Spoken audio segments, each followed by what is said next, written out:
आज के इस वीडियो में हम पास्ट टेंस का ये चौथा भाग है के बारे में आपको समझाएंगे। पास्ट परफेक्ट कंटिन्यूस टेंस, इसमें वो घटनाएं लिखी जाएगी जो भूतकाल में किसी समय में चल रहा था और इसके अंदर समय की महत्वपूर्ण भूमिका होती है। यानी कि कोई काम है वो कितने समय तक चला, यानी कब से कब तक चला, ये तो बताना है, तब तो आप फोर लगाओगे समय बताने के लिए। यदि मान लीजिए कब से शुरू हुआ ये बताना है तो आप सिंस लगाओगे। तो ये तो है ही है, और सिंस फोर के कारण ही ये टेंस महत्वपूर्ण है, वरना ये बातें तो पास्ट कंटिन्यूस में भी लिखी जा सकती थी। देखिए, पास्ट परफेक्ट कंटिन्यूस टेंस यानी कि भूतकाल में चल रहा पूर्ण भूतकाल है ये। पहचान इसकी रहेगी हिंदी वाक्य, यानी अंग्रेजी, हिंदी से अंग्रेजी कैसे बनाएं, ठीक है ना। तो कैसे होगी इसकी पहचान बता दें आपको कि थोड़ा सा सीखने में मदद होगा आपकी इसमें। तो हिंदी वाक्य के अंत में से रहा था, से रही थी, से रहे थे आदि शब्द आते हैं। से रहा था, से रही थी, से रहे थे, ये शब्द आते हैं अंत में। एडवर्ब जो इसमें होगा, adverb of time, adverb of time यानी समय बताने वाले जो एडवर्ब हैं, क्रिया विशेषण, ठीक है ना, समय बताने वाले जो शब्द हैं वो है सिंस फॉर। सिंस फॉर के बाद, सिंस के बाद आप टाइम लिख सकते हैं, फॉर के बाद में भी आप टाइम लिख सकते हैं, और ऑल डे ये अपने आप में एक टाइम है, ठीक है ना, पूरे दिन भर। ये ऑल मॉर्निंग पूरी सुबह, ऑल इवनिंग पूरी शाम, और ऑल नाइट पूरी रात, ऑल आफ्टरनून पूरी दोपहरी में। तो ये सब समय का नाम है। तो सिंस के साथ में आप टाइम, इसमें आप पॉइंट ऑफ टाइम लगाएंगे सिंस के साथ में, यानी कि कब से शुरू हुआ ये आप बताएंगे तो आप सिंस लगाएंगे। कब से कब तक टाइम की जब गणना करेंगे आप, काउंटिंग हो जाएगी टाइम की, तो आप वहाँ फॉर का यूज़ करेंगे, ये ध्यान देंगे। देखिए, मेन वर्ब इसमें लगेगा, वर्ब की फर्स्ट फॉर्म प्लस में आईएनजी, आईएनजी लगाएंगे वर्ब के साथ में। अगर वर्ब के अंत में जो ई लगा है पहले से, जैसे मान लीजिए गिव लिखते हैं, GIVE, तो गिव लिखते हैं तो ई को हटाकर आईएनजी लगानी है। ये नहीं कि आप ई के होते आईएनजी लगा देंगे, ऐसा नहीं होना चाहिए। तो क्योंकि आईएनजी की शुरुआत है वो स्वर से हो रही है और वर्ब के अंत में ई है, तो अगर हम स्वर वाली चीज़ को वर्ब के अंत में जोड़ेंगे तो ई को हटाकर ही इसको जोड़ा जाएगा। अगर व्यंजन होता तो नहीं हटता वो। देखिए आगे, हेल्प या हेल्पिंग वर्ब में यानी सहायक क्रिया, सहायक क्रिया में क्या होगा, हेड के बाद में हम बिन लगाएंगे बीच में। ये प्लस इसलिए है कि हेड और बिन दोनों सहायक क्रिया नहीं है, सहायक क्रिया तो इसमें हेड है, बिन परफेक्ट है, ये ध्यान रखना है। परफेक्ट टेंस के कारण बिन लगा है इसमें, यानी कोई काम हुआ होने के अर्थ में है ये। अब देखिए नेगेटिव, नेगेटिव इसका कैसे बनेगा, हेड के बाद में नोट लगाएंगे, उसके बाद में बिन लगा देंगे, तो हेड के और बिन के बीच में नोट लगता है। और ये नहीं कि हेड बिन नोट कर दिया आपने, ऐसा नहीं होगा, क्योंकि हेड के बाद नोट लगाओगे फिर आगे बिन आगे लग जाएगा, आगे उससे आगे वर्ब की फर्स्ट फॉर्म आईएनजी आ जाएगी। देखिए आगे, इंट्रोगेटिव जो प्रश्नवाचक जो सेंटेंस बनेगा, सबसे पहले हम क्या करते हैं, सहायक क्रिया को पहले लगाते हैं। सहायक क्रिया इसकी है हेड, हेड के बाद में फिर बारी आती है सब्जेक्ट की, सब्जेक्ट में नाउन प्रोनाउन होगा, उसके बाद में बिन लगाएंगे, बिन के बाद में वर्ब प्लस में आईएनजी होगी, उसके बाद प्लस में ऑब्जेक्ट लगाएंगे। ऑब्जेक्ट का मतलब है क्या या किसको, का जवाब जो है वो ऑब्जेक्ट कहलाता है, हम यहाँ ऑब्जेक्ट लगाएंगे। तो उसके बाद में प्लस में सिंस या फोर का जो इसमें यूज़ है, समय लगाएंगे इसके साथ में। अब देखिए इसमें स्ट्रक्चर, यानी कि जो वाक्य बनाने का जो रूल है वो क्या है, सबसे पहले सब्जेक्ट लगाएंगे यानी नाउन प्रोनाउन, ठीक है, उसके बाद में हेड लगाएंगे, हेड के बाद में बिन लगाएंगे, उसके बाद में वर्ब प्लस में आईएनजी होगी, उसके बाद में ऑब्जेक्ट लगाएंगे और क्या या किसको वो लगाएंगे, उसके बाद में सेंस या फॉर के साथ समय दर्शा देंगे। तो ये हुआ इसके कुछ रूल, कैसे वाक्य बनते हैं, ये तरीका। अब देखिए कि मैं अब आपको इसमें कुछ सेंटेंस बना के बताता हूँ। जैसे मान लीजिए she had been helping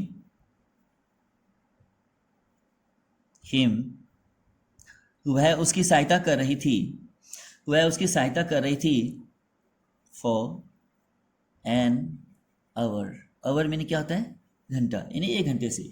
an hour होगा, ए आवर नहीं होगा, एन आवर, यानी एच साइलेंट रहता है, आवर यानी अ से स्वर से शुरू हुआ इसलिए एन है यहाँ, और ईयर होता तो ए आता, ये भी बता दें। तो she had been helping him for an hour, वह 1 घंटे से उसकी सहायता कर रही थी। अब इसको नेगेटिव बना, ये क्या है, पॉजिटिव सेंटेंस है, या हम इसको एफर्मेटिव सेंटेंस भी कह सकते हैं। नेगेटिव बनाएंगे तो क्या होगा, she had not been, she had not been helping him for an hour, वह 1 घंटे से उसकी सहायता नहीं कर रही थी। She had not been helping him for an hour, वह 1 घंटे से उसकी सहायता नहीं कर रही थी। क्या हुआ है, वो 1 घंटे से उसकी सहायता कर रही थी। ऐसे बनाना है तो हम क्या लगाएंगे, हैड को शुरू में लगाएंगे।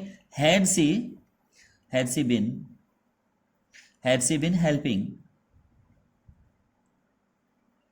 Helping him for an our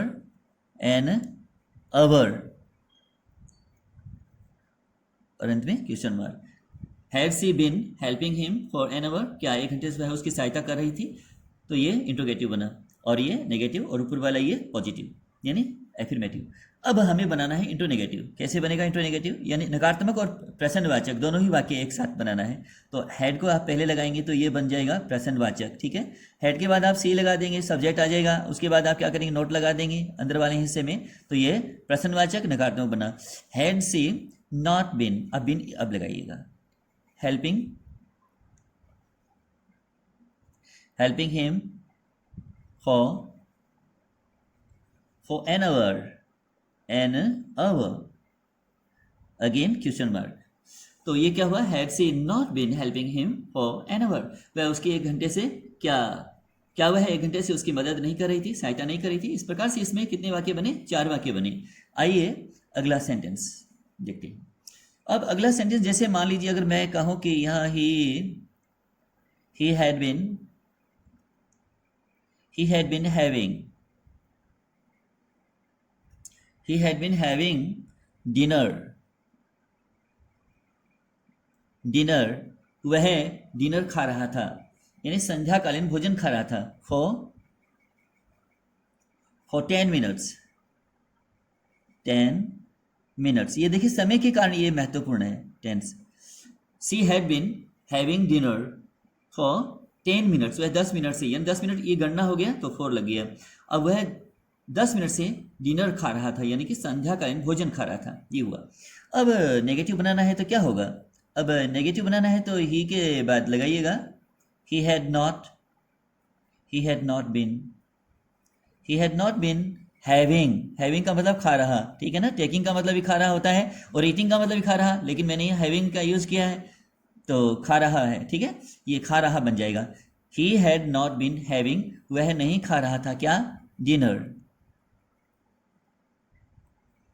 he had not been having dinner for 10 minutes, वह 10 मिनट से भोजन यानी कि डिनर नहीं खा रहा था। क्या वह 10 मिनट से डिनर खा रहा था, तो हम क्या करेंगे, हैड को पहले लगा देंगे। ये हैड लग गया पहले। हैड ही बीन हैविंग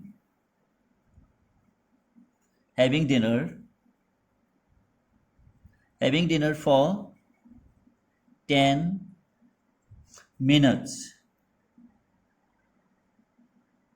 और अंत में question mark. Had he been having dinner for 10 minutes, क्या वह 10 मिनट से डिनर खा रहा था। अब हमें चौथा सेंटेंस बनाना है, क्या वह 10 मिनट से क्या वह 10 मिनट से डिनर नहीं खा रहा था, ये बनाना है। तो हम सबसे पहले क्या करेंगे, हेड को लगाएंगे। हैड ही नॉट, अब नॉट कहाँ लगता है ध्यान रखिए। हैड ही नॉट बीन, अब बिन के और बिन के पहले लगाए नॉट, ठीक है, ये ध्यान रखना। Had he not been having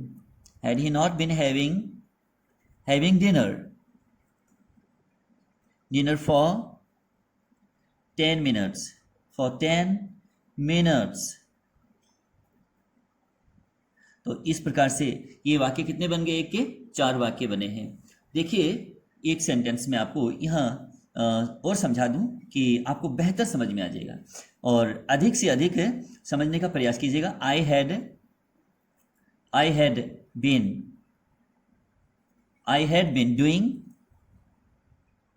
been doing my work, मैं अपना काम कर रहा था, ठीक है ना।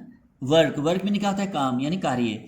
अगर आप वर्क कर देंगे तो ये साहित्यिक रचना ही बन जाएगा, तो इसका बहुवचन कभी नहीं क्या करते, ठीक है ना, इसका सिंगुलर रहना है, तभी ये वर्क में कार्य होगा। और ये माई क्या है, तो आप चाहे इसको पजेसिव एडजेक्टिव कहे, क्योंकि नाउन से पहले आएगा पजेसिव एडजेक्टिव हो जाएगा, ठीक है। संबंधवाचक संबंधवाचक ये विशेषण बन जाएगा और वैसे ये सर्वनाम तो है ही है। और लेकिन अब इस समय ये डिटर्मिनर भी अगर आप कहें तो ये डिटर्मिनर की क्वालिटी में भी आ जाता है ये तो I had been doing my work, मैं अपना काम कर रहा था, मैं अपना काम कर रहा था। अब मैं जैसे अब इसमें हम समय लगा दें, जैसे मैंने आपको फोर वाले तो बता रखे हैं, सिंस वाला बता देता हूँ।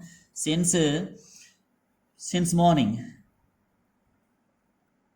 मैं सुबह से काम कर रहा था। I had been doing my work since morning, मैं सुबह से अपना काम कर रहा था। अब हमें मैं सुबह से अपना काम नहीं कर रहा था ये बनाना है, तो हम क्या करेंगे, आई हैड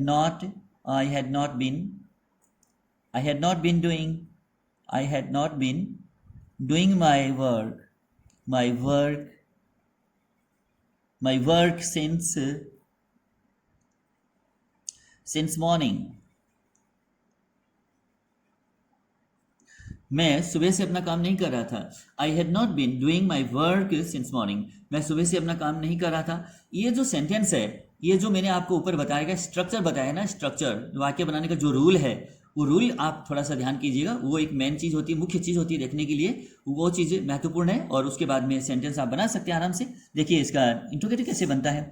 आप क्या करेंगे, हेड को पहले लगा लेंगे। Had I